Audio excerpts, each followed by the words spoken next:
Hello and welcome to Profiles in Risk. This is your host, Tony Cañas, switching to my radio voice.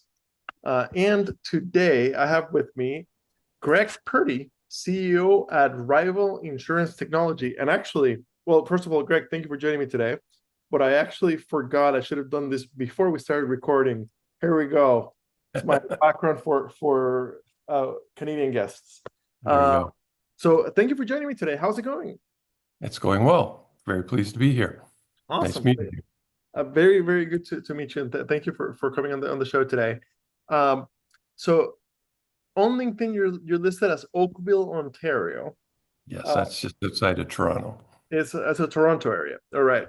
So we're recording late January. The U.S. has been uh, colder than usual, at least the East Coast, significantly colder than usual for the last couple of weeks, to the point that we had snow in Atlanta, Georgia, and even parts of Florida, which is insane.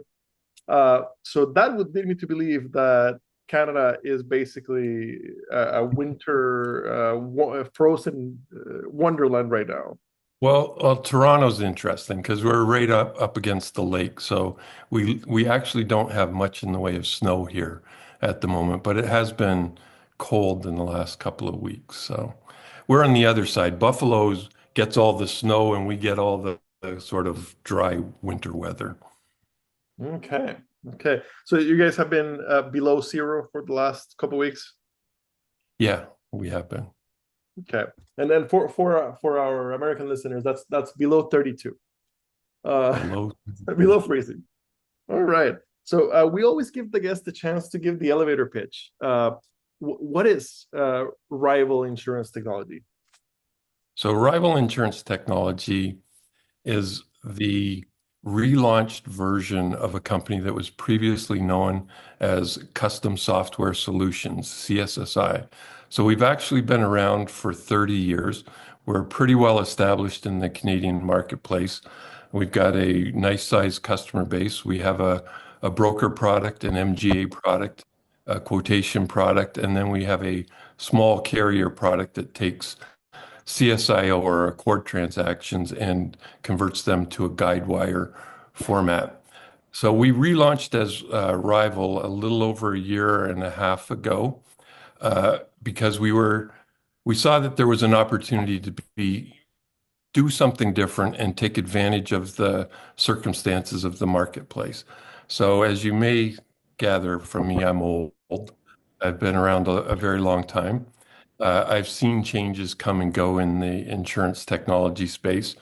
And I'm fortunate that I saw the impact of PCs when they came in and kind of restructured the entire industry. And we've been sort of living off of that for the last 30 years. And I think we're at a point in time where there's a similar uh, momentum building. So we built a new product called RPM, the Rival Platform and Marketplace, which we launched last July. We're building it with AI. So we're moving at, orders of magnitude faster than you would have traditionally moved, using normal coding practices. So AI is helping us in our building of things. And then we're also incorporating it into the functional offering of the product. So there's a lot of AI happening in the product itself that allows us to do things with far fewer keystrokes and user input requirements. So RPM is pretty unique in the sense that there are no menus in RPM. You just kind of conversationally interact with the software.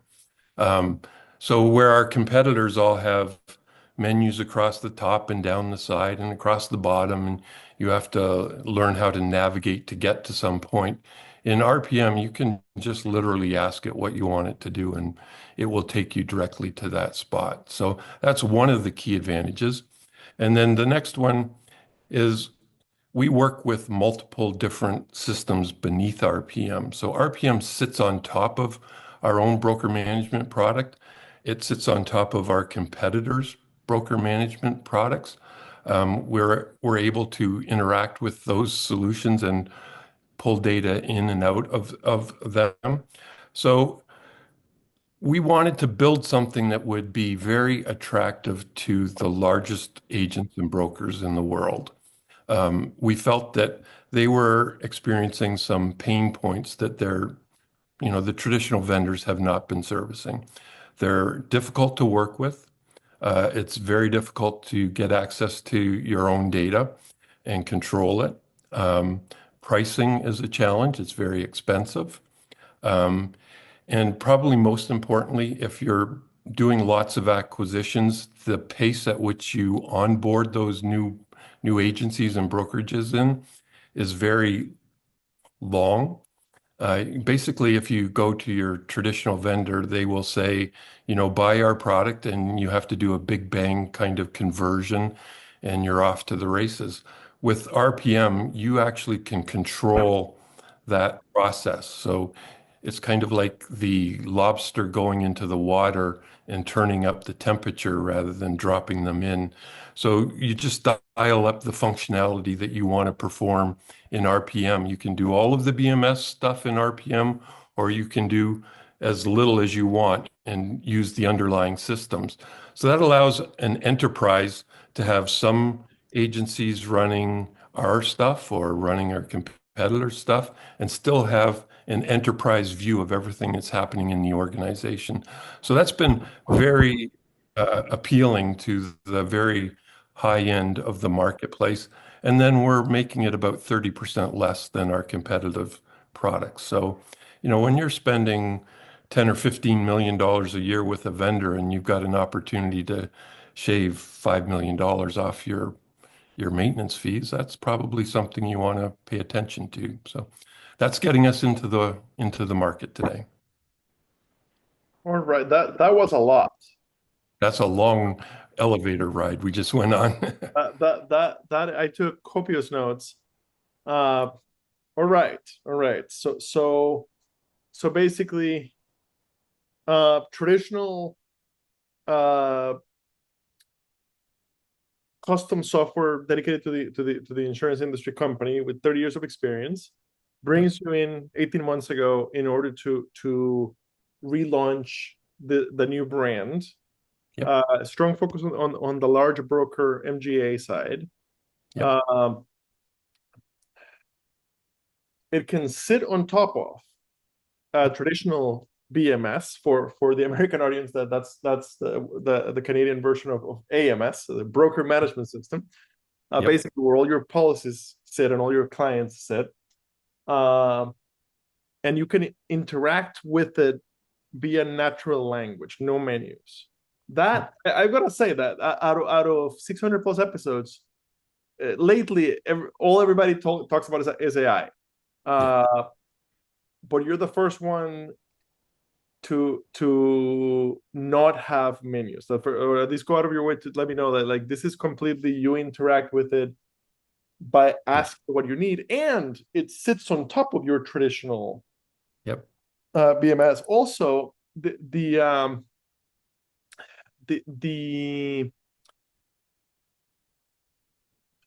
with with the amount of acquisitions that happen in the agency space, assuming that Canada is somewhat similar to the States, where we're seeing tons of M&A activity in the agency space.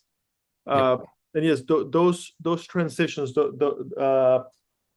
to get all of the agencies we've bought onto the same uh, uh, system takes are time.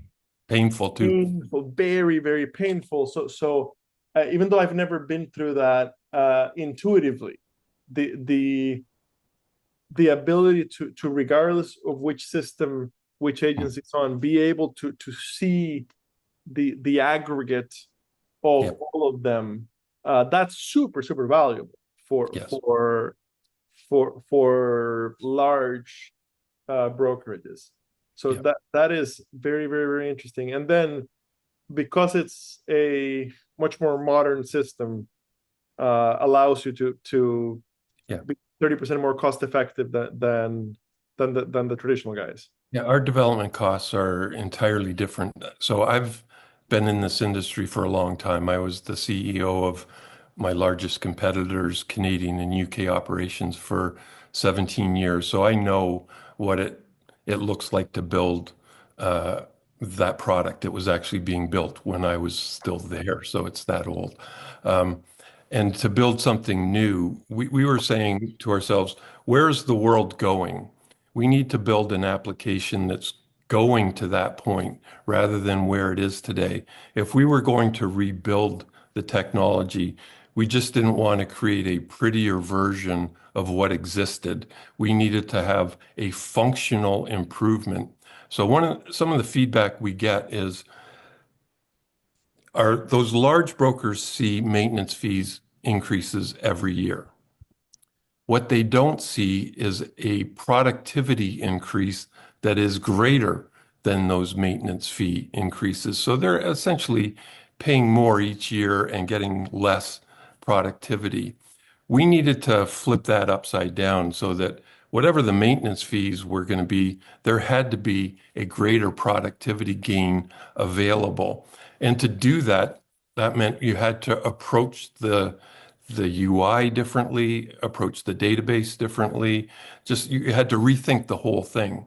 And that's really what we've done. I've been very fortunate that I've been able to bring along some very talented people out of my past and have them join us. And we've built really a world-class team at this point in time. We also said, hey, if we're building it, Canada's a great country and a great place to do business, but we really need to build it for a larger market. So we are involved in the process right now of exploring bringing it into the US with some large agencies right now. And we are looking at other markets beyond the US and Canada at this point as well. So, we're at the start of what I think is going to be an interesting uh, journey. That is fantastic. And so you've been there for 18 months. How long has the new product been actually live? It went live July the 2nd of 2024. So we were very fortunate that the previous ITC, so November of 2023, I hooked up with a company called Synex, Synex. They're a large Canadian consolidator.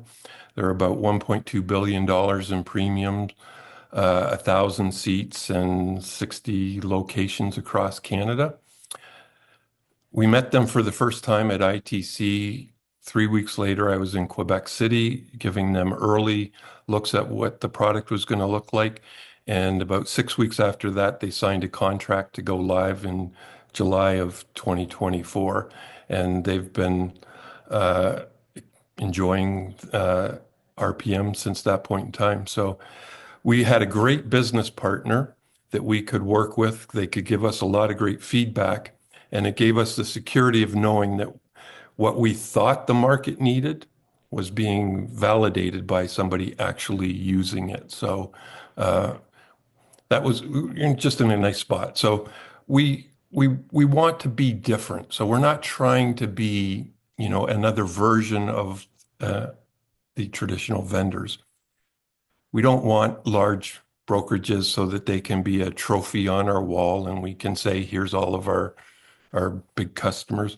We want to be a real business partner and we want to bring them on board, get real feedback from them, have them share in helping us lay out the roadmap of where we're going and continue that really tight working relationship together because we don't think that we're smart enough to know all of the answers, and we need that input from them. And to achieve that, you really have to have a different approach. You have to have weekly meetings with them. We have great feedback circles so that we're in constant contact so that they know what we're doing and we know what they're wanting. And then the last part of that is we have to deliver it. We have to deliver it when we say we're going to deliver it. And it was critical for us to ensure that on July the 2nd of 2024, they had a product in their office that was working. Because as a sort of startup, even though we're an older company, credibility is probably the thing that our competitors will say, hey, they haven't built it, they haven't done it, you have to wait and all that kind of stuff. So we know that whatever we say we're going to do, we have to do it. And we kind of live and die on that sort of short memory that if we don't do what we say, we're going to be in difficult position. So it's really important for us to have that tight relationship, explain where we are, get feedback, and then make sure we deliver what we say. What is the implementation like? So right, the brokers that you're aiming for, they're all running something, likely your biggest competitor, but what is the implementation like to plug into them when they're famously difficult to access their data? It's not that complicated. So RPM sits on top of things. We have four ways that we actually access data. I won't go into the details because I don't like sharing it with my competitors, but we essentially have the ability at the core of RPM is a data lake. So RPM is built around a very sophisticated data lake. With larger high-end brokers, they typically have data lakes of their own. So we can connect directly with their data lake. So that's one way where we access data. We have access to sort of the industry standard uploads and download types of things. And then we've been in this business for a long time and we know how to do data conversions. So there's ways that we can do things. It just really depends on the particular implementation. But the one that is resonating again most with that high-end brokerage is the data lake to data lake connection. Okay.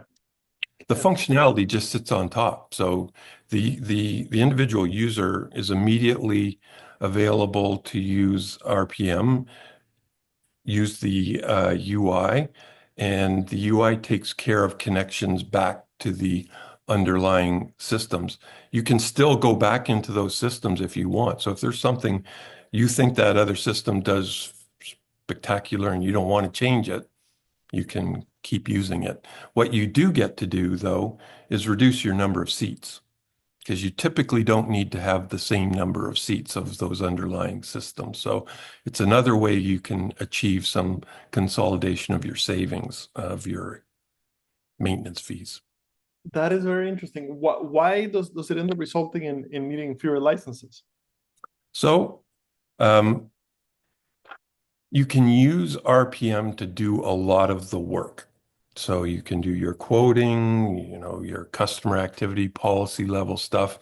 If you've got a person in your office that all they do is quoting all day long, you don't need to buy all of the system to get access to the quoting. So we actually call that variable pricing at the workstation level. So you're just paying for the licensing of the functionality that you're Oh, using. So very, very interesting. if you do everything, you can buy everything. If you do accounting, you just pay for accounting. If you're a producer and you just quote, you pay for quoting all day long, and that's I, all you have to do. I've had plenty of guests who have a modular approach, Mhm. but not at the workstation level. That Right. that is super, super, super interesting. Yes. So my accountant doesn't need a full license. They just need the accounting piece. Yeah. And if somebody's only does quoting, then that's all they need. Right. Yeah, that absolutely makes sense. So in the it happily sits on top of other BMSs, but you guys have your own BMS. You do.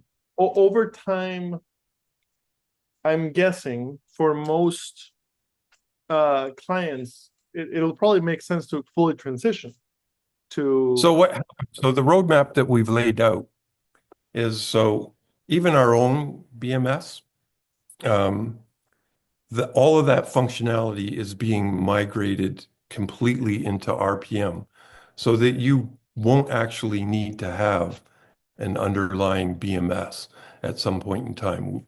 It's actually 26 months. So we started the journey with a 30-month plan. We're pretty far along on the plan.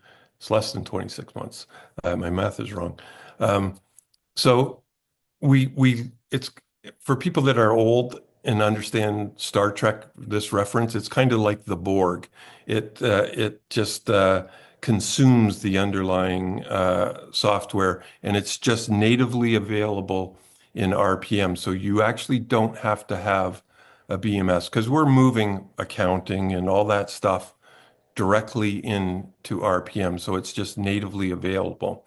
And we're not telling people you need to get rid of anything underneath it if you want, because they need to be able to have the flexibility, as we talked about. Migrating them all to one platform is a challenge. They need to plan that out and do that over time. So giving them the ability to plan that out and do it over time at their pace is kind of what they're looking for. They don't want it, they don't want the big bang, you know, drop one system and replace it with a new system. They like the idea of having control over that process. Okay. So on the agent and broker side, you've got RPM, you've got both BMS and a specific version for MGAs. MGAs, yes. So one's called TBW and one's called TUW. So before we had RPM, we had these two systems and they didn't talk to each other. And we thought, hey, that's kind of crazy.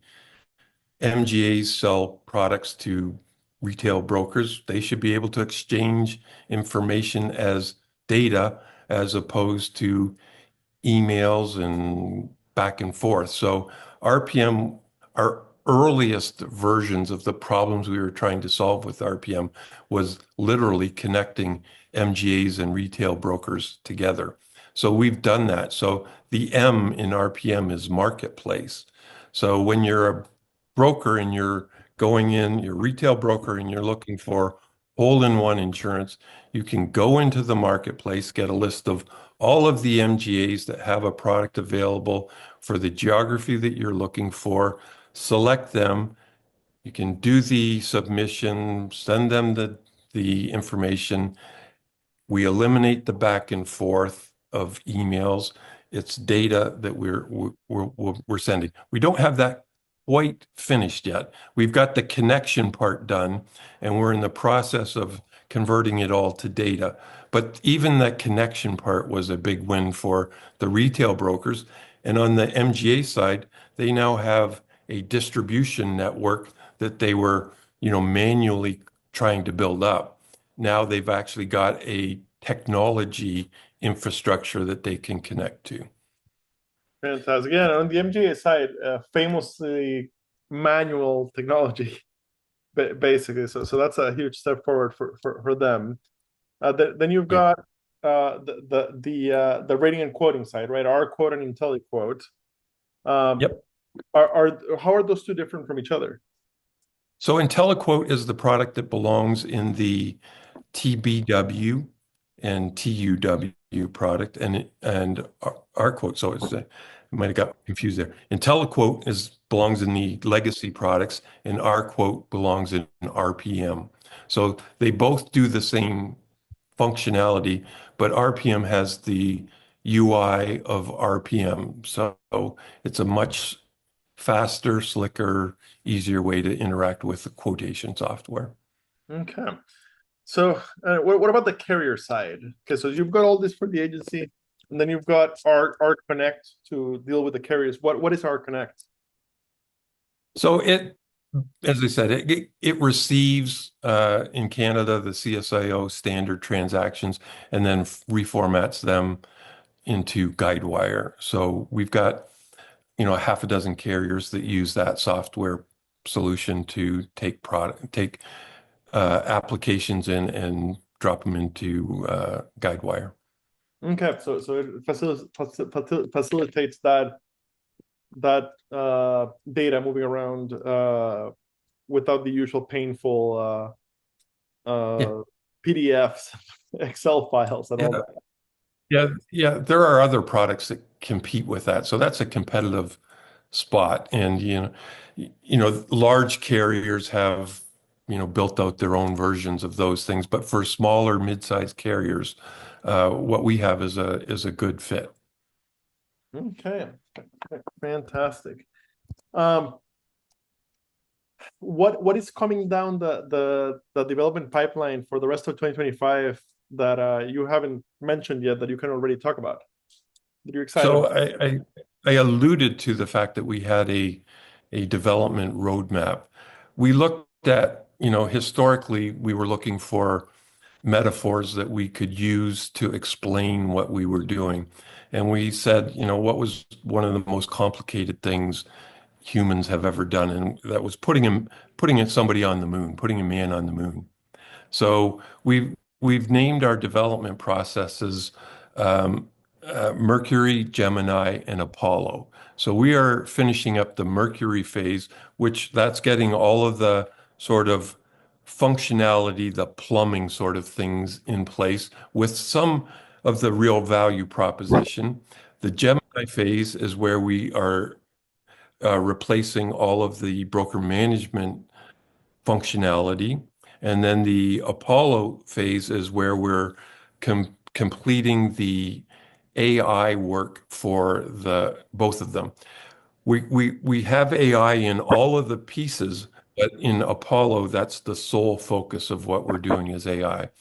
So we didn't want to overcommit too early to what AI was going to be because we thought we could, make mistakes. So we're picking our spots in the versions that are out there today. But by the time we get to Apollo, which is 14 months from now, um, we figure it will be mature enough. We'll know there'll be enough tools that we can use that we can just kind of focus on that. We imagined the world where you get in your car in the morning, whether you're driving it or it's driving you, it should be able to tell you everything that happened in your business overnight and literally with voice. So that's why we wanted to use natural language today because we assumed that at some point in time you'll just be talking to your system. So we're converting the BMS or the AMS from what they are today, where they're relatively passive systems. They wait for the user to make some kind of request and then it returns an answer.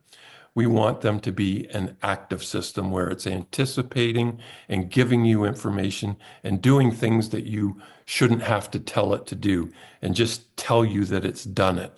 So we're aiming for that kind of world where, to use a Canadian metaphor, we're skating to where the puck's going as to where the puck is today if you were playing hockey. So It, it's a beautiful vision of what yeah, the system side of managing a business should be.